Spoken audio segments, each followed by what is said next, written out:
Yesterday, as you all know, we celebrated 6 months of the Trump administration. It's been a pleasure to work with all of you day in and day out here at the White House. 6 months, the most transparent administration in history, if I may add. And I know the president just wanted me to highlight his accomplishments over the past 6 months. As you all remember, because you all covered it on the campaign trail, the president really promised the American people many things. But at the top of that list was to defeat the Biden inflation crisis and to secure our border and our homeland. And I think you've all seen in 6 months' time, the president has delivered on those two core campaign promises. Inflation is now running at a 2.1% annual rate. You look at our southern border, look at the numbers. Just last month, 0 illegal aliens were released into our country. And then look at what the president has done on the world stage. He has ended wars like India and Pakistan. He continues to work aggressively to end the war in Russia and Ukraine. He completely obliterated Iran's nuclear sites.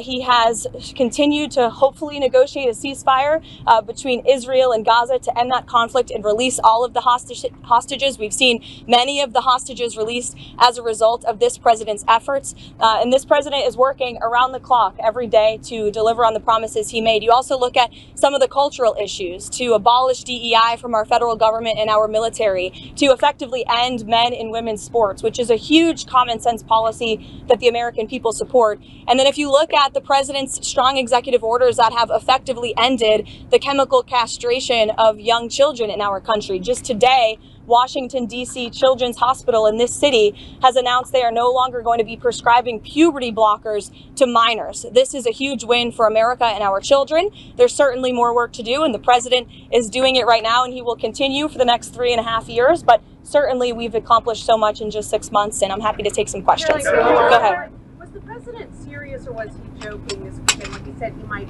block a Washington Commanders stadium deal if they don't change their name? The president was serious, and as part of the art of the deal, part of his negotiating skills, as you know, sports is one of the many passions of this president, and he wants to see the name of that team changed. Why is he getting involved in that?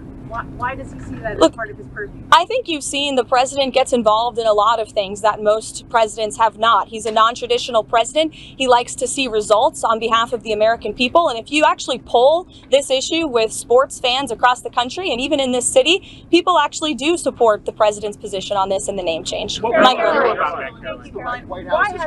go ahead, and then Mary, you can go. Thank you, Caroline. What's the White House's reaction to Senator Chuck Grassley today releasing the formerly classified Clinton annex showing that the Comey-led FBI failed to fully investigate Hillary Clinton's use of a private email server, also failed to really look into thumb drives with potential national security risks on them, and emails from President Obama? It comes as no surprise, unfortunately, and I think that's why you've seen the FBI open up investigations into the individual you mentioned and some others as well. Something I'm very proud of. We stopped a lot of wars, and these were serious. India-Pakistan, that was going, and planes were being shot out of there. Four or five, but I think 5 jets were shot down actually. And Lindsay, that was getting worse and worse, wasn't it? That was looking like it was going to go. These are two serious nuclear countries, and they were hitting each other. You know, it seems like a new form of warfare. You saw it recently when you look at what we did in Iran, when we knocked out the nuclear capability, totally knocked out that.